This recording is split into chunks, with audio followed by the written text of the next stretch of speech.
Who is it? Hello Professor, it is I, generic student male number 42. Of course, come in. Take a seat. Thanks. What can I do for you today, male student? I was hoping you could teach what exactly technical writing is.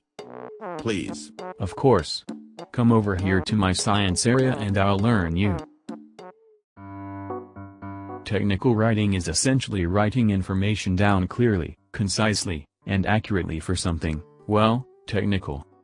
You may think this only pertains to something such as documentation for code, and while that's true, it also applies to other materials. It is not simply pages and pages of enough dry documentation to make the Sahara Desert blush. Technical writing is applied to the creation of things such as schedules and product descriptions, but you can also think of it as a form of writing for many things. You have probably read many technical documents without realizing it. For example, let us say you are playing an MMO like Final Fantasy XIV or World of Warcraft and wish to read a guide on how to perform better in the game.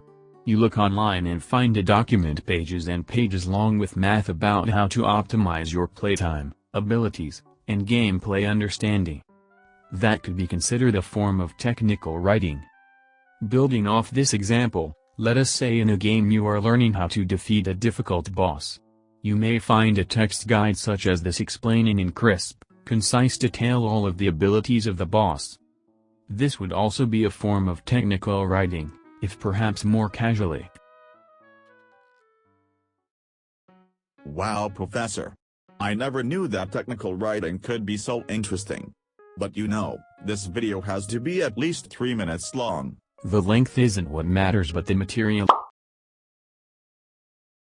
Hello, it is I, female student 36 who has been here this whole time listening.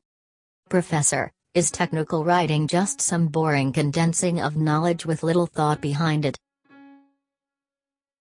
Well, to simplify my first dive, technical writing is simplifying complex knowledge in subject matters into simplified, but still very clear, writing. By necessity, technical writing is a creative but logical field. The writer not only needs to understand the material themselves, but they must condense it into a digestible form without losing any information. Now then, does that answer all of your questions? If so, good. Get out of my office, Professor needs to go to raid and kill some noobs. Thank you Professor. That sure was a lot of effort put into this video. I mean lecture. I'm sure you'll get top marks. I especially appreciated how you used different interesting examples that I, a male college student, would enjoy. The mothership calls. I will return when the sun sets in the east and the ice turns to dust in your mouths. Farewell, mortal.